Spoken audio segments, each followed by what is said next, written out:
نحمده ونصلي على رسوله الكريم أما بعد فأعوذ بالله من الشيطان الرجيم بسم الله الرحمن الرحيم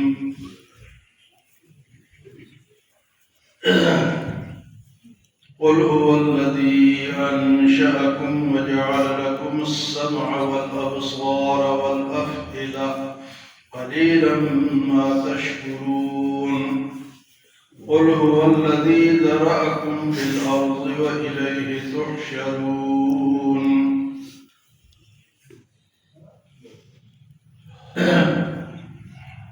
اللہ تعالیٰ کی قدرت کی نشانی فرمائے قل آپ فرما دیں میرے نبی هو الذی اللہ تعالیٰ کی ذات وہ ہے انشأکم جس نے تمہیں بنایا ہے وجعل لكم السمع اور تمہیں کان عطا کیے والابصار آنکھیں دی ہے والافئدہ اور دل دیے ہیں قلیلا ما تشکرون لیکن بہت تھوڑے لوگ شکر ادا کرتے ہیں۔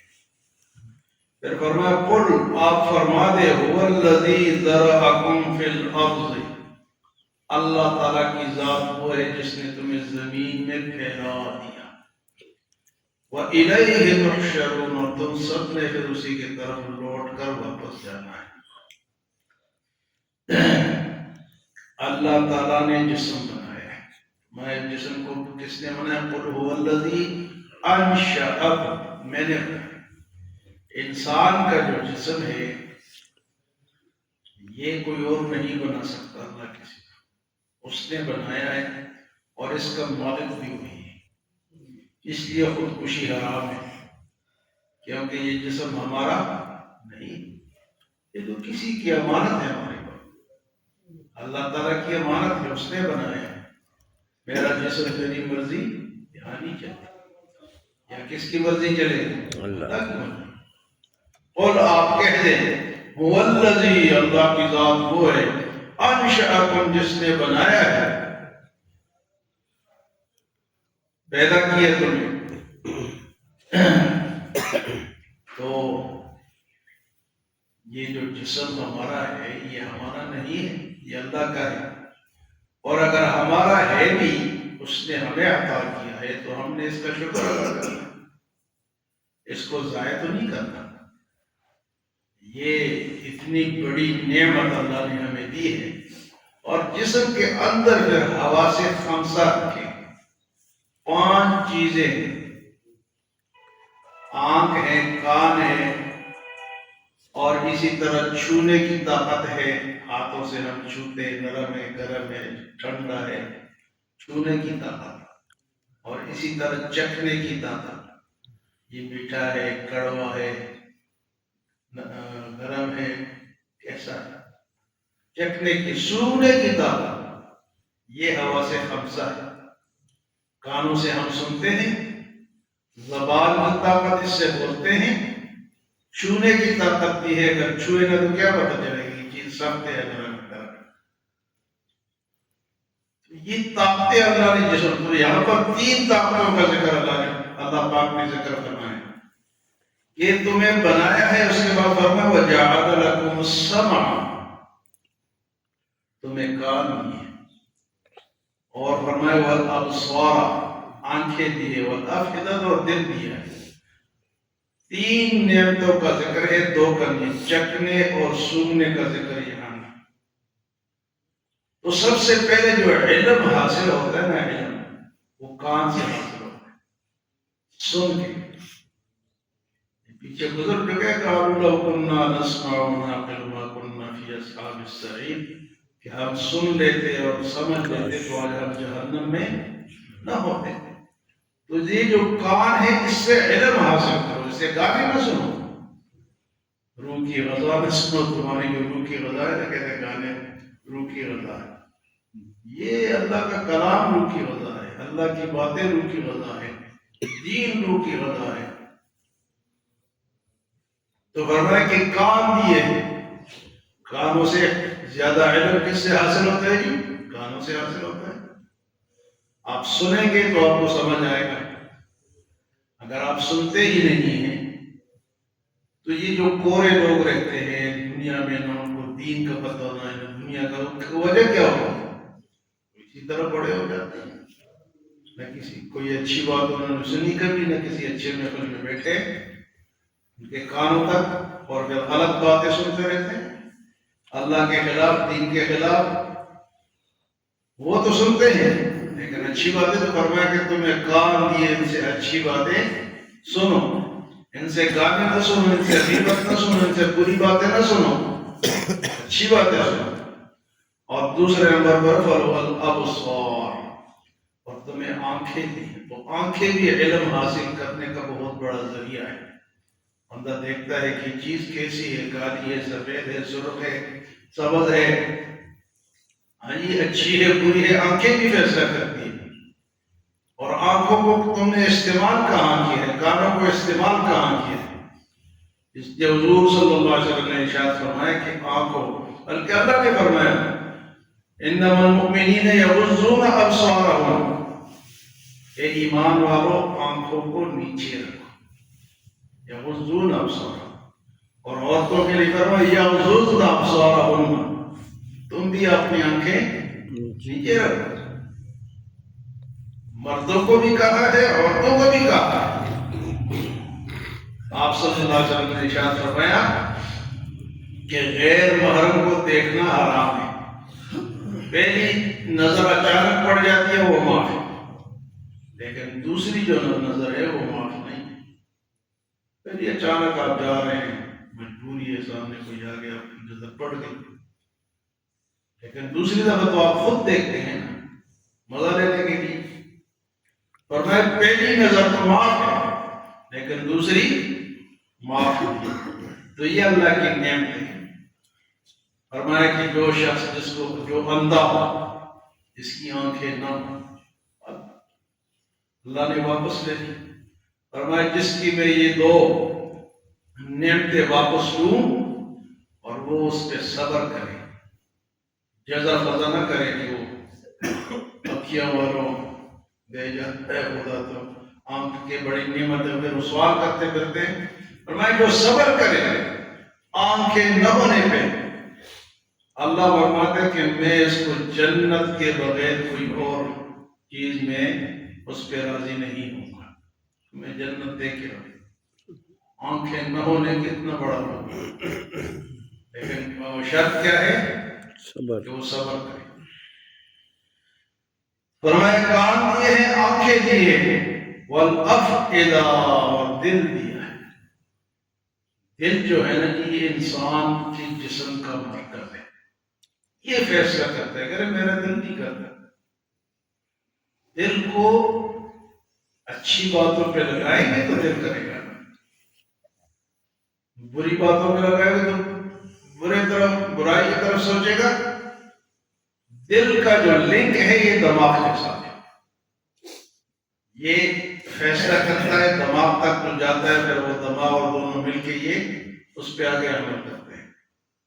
والافئدہ، حدیث مبارک ہے کہ حضور صلی اللہ علیہ وسلم نے ارشاد فرمایا کہ انسان کے جسم کے اندر ایک گوشت کا لوتڑا ہے، اگر یہ ٹھیک رہا تو سارا جسم ٹھیک رہے گا، اور اگر یہ خراب ہو گیا تو سارا جسم خراب ہو جائے گا۔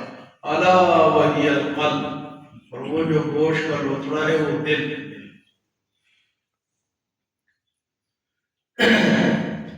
تو فرمایا کہ یہ نعمتیں کس لیے دیے ہیں؟ اللہ کے شکر کے لیے۔ کان دیے ہیں، آنکھیں دی ہیں، والافئدہ قلیلا ما تشکرون، لیکن شکر تو بہت کم لوگ کرتے ہیں۔ ابھی ہم نے تلاوت میں پڑھا وقلیل من عبادی الشکور، اعملوا آل داؤد شکرا وقلیل من عبادی الشکور، اور تھوڑے لوگ میرا شکر ادا کرتے ہیں۔ تو یہاں فرمایا قلیلا ما تشکرون، تو شکر کیا ہے؟ شکر یہ ہے کہ ان اعضاء کو اللہ کے حکم کے مطابق استعمال کرو، تب جا کے اس کا شکر ہے۔ یہ نہیں کہ زبان سے تو کہتے رہو تو بد نظری کرتے رہو، دل غلط کاموں پہ لگائے رکھو اور کانوں سے غلط باتیں سنو، یہ شکر نہیں ہے۔ کانوں سے اللہ کی باتیں سنو، اللہ کے رسول کی باتیں سنو، اور اسی طرح آنکھوں سے اچھی باتیں دیکھو اور اللہ کی قدرت کے نظارے دیکھو، پھر اس کا شکر ادا کرو کہ کیا کیا چیزیں اس نے بنائی ہے ہم اپنی آنکھوں سے دیکھتے ہیں۔ اور فرمایا کہ دل سے پھر فیصلہ کرو، دل کو صاف کرو۔ یہ دل جو ہے نا، اس کے اندر سارا گند پڑا ہوتا ہے، یہ تکبر، حسد، بغض، کینہ، ایک دوسرے کے لیے دل میں برائی، یہ چیزیں نظر تو نہیں آتی، یہ اندر کے گناہ ہیں، یہ اندر کی بیماری ہے۔ جو ذکر لوگ کرتے ہیں نا، اللہ اللہ اللہ اللہ، اس سے یہ اس کا اعمال ہوتا ہے، یہ صاف ہوتا ہے۔ بعض اتنا ذکر کرتے ہیں کہ ان کا دل بالکل شیشہ ہو جاتا ہے، اتنا صاف ہوتا ہے، ہم کو پھر سب نظر آتا ہے، اتنا صاف ان کا دل ہوتا ہے۔ تو دل اگر صاف ہے تو اس میں اچھی باتیں آئیں گی۔ اگر یہ وہ ہے، اس کی مثال ایسی ہے کہ شیشے پہ اگر ایک مکھی آ کے بیٹھتی ہے اور وہ وہاں گند کرتی ہے، کل دوسری بیٹھتی ہے، تیسری، اس طرح مکھیاں بیٹھ بیٹھ کے وہ شیشے کیا کرتے، کالا ہو جاتا ہے۔ تو دل کی مثال بھی شیشے کی ہے، جس ایک گناہ کرتے ہیں تو ایک دھبا لگتا ہے، توبہ کرتا ہے تو صاف ہو جاتا ہے، اگر نہیں کرتا تو دوسرا لگتا ہے، تو پھر یہ دوسرا دھبا اس پہ لگ جاتا ہے اور کالا ہو جاتا ہے۔ کرتے کرتے کرتے گناہ کرتے کرتے یہ بالکل کالا ہو جاتا ہے، اور جب کالا ہو جاتا ہے تو پھر اس کے اندر نیکی نہیں آتی، پھر وہ بند ہوتا ہے۔ شیشہ اگر دھندلا ہو اس میں نظر آتا ہے، نہیں آتا، تو یہ پھر دھندلا ہو جاتا ہے۔ فرمایا کہ قل هو الذی، اللہ تعالیٰ کی ذات وہ ہے، انشأکم، جس نے بنایا ہے تمہیں، کھڑا کیا ہے، انسان بنایا ہے، وجعل لکم السمع، تمہیں کان دیے ہیں، والابصار، آنکھیں دی ہیں، والافئدۃ، دل بنایا ہے، قلیلا ما تشکرون، لیکن بہت تھوڑے لوگ شکر ادا کرتے ہیں۔ اس کے بعد فرمایا قل هو الذی، آپ کہہ دیں میرے نبی کہ اللہ چاہتا، ہر جگہ اللہ اپنا تعارف کرواتا ہے۔ اس دن جو انڈیا میں جو مقابلہ ہوا، تو وہ جو دہریہ تھا، جاوید اختر، اس نے کہا یہ قرآن کے اندر 150 آرس کا ذکر ہی نہیں ہے، یہ کیسا قرآن؟ تو انہوں نے زبردست جواب دیا، اس نے کہا کہ میتھ جو آپ پڑھتے ہو، پڑھاتے ہو، حساب، اس کے اندر 150 آرس کا ذکر ہے نہیں ہے، کیونکہ حساب یا میتھ اس لیے نہیں بنی ہے کہ وہ 150 آرس کا ذکر کرے، وہ تو حساب کتاب کے لیے کتاب بنی ہے۔ تو قرآن تو اللہ کے تعارف کے لیے بنا ہے، اس میں اس کا ذکر نہیں ہے تو اس میں کیا کمی ہے؟ دیکھو اللہ حق ایسا پھر اللہ پاک دل میں ڈالتے ہیں۔ تو یہاں اللہ پاک اپنا تعارف کرواتا ہے کہ اللہ وہ ہے جس نے تمہیں بنایا، آنکھیں بنائی، کان بنائے، دل بنایا۔ یہاں پر میں قل، آپ پھر فرما دیں، هو الذی ذرأکم فی الارض، اس نے تمہیں بنایا اور زمین میں پھیلا دیا۔ سارے بر اعظم میں انسان پہنچ گئے، کس نے پہنچائے؟ ہر جگہ انسان پہنچا ہوا ہے۔ فرمایا ذرأکم فی الارض، زمین میں تمہیں پھیلا دیا۔ کوئی کہاں رہتا ہے، کوئی کہاں رہتا ہے، کس نے پھیلایا ہے؟ لیکن تعارف اللہ کا ہے اللہ، اللہ ہے تو اس نے یہ کام کیا ہے، ورنہ ہم جا سکتے ہیں جاپان، رہ سکتے ہیں؟ جس کو جاپان اللہ نے بھیجنا تھا بھیج دیا، جس کو وہاں پیدا کرنا تھا کر لیا۔ ایسی بھی زمین ہے جو جس میں 6 مہینے دن اور 6 مہینے رات ہے، ایسی بھی ابھی بھی ہے کہ جہاں برف ہی برف ہے، سارا سال برف رہتی ہے۔ فرمایا کہ قل هو الذی ذرأکم فی الارض، میرے نبی آپ کہہ دیں کہ میرا رب اللہ تو وہ ہے جس نے تمہیں پھیلا دیا، اور پھیلا کے کیا تم بھول گئے ہو کہ بس جس نے پھیلایا ہے؟ وَإِلَيْهِ تُحْشَرُونَ، اسی کی طرف تم نے واپس جمع ہونا، جانا ہے، جہاں بھی ہو۔ راستہ وہی ہے، کون سا والا جی؟ عیدگاہ والا، گاہ والا راستہ پتہ ہے نا آپ کی طرف سے گزر بھی جاتے ہیں. تو فرمایا الیہ تحشرون، جس ملک میں بھی ہو جہاں بھی تم ہو جانا اللہ ہی کے پاس، اس لیے اس کو راضی رکھو. جب جاؤ گے تو کوئی غم نہیں ہوگا. لا خوف علیہم ولا هم يحزنون الا ان اولیاء اللہ لا خوف علیہم ولا هم يحزنون. سنو، اللہ کے جو ولی ہیں، جو نیک لوگ ہیں، ان پہ نہ کوئی غم ہوگا اور نہ انہیں کوئی دنیا کا غم ہوگا اور نہ آگے جانے کی پریشانی ہوگی، کیونکہ وہ اللہ سے راضی ہوگی. تو فرمایا پھیلایا تو ہے لیکن جانا بھی ادھر ہی ہے. اللہ تعالیٰ ہم سے راضی ہو جائے اور اپنے جسم کو اللہ کی مرضی کے مطابق استعمال کرنے کی توفیق عطا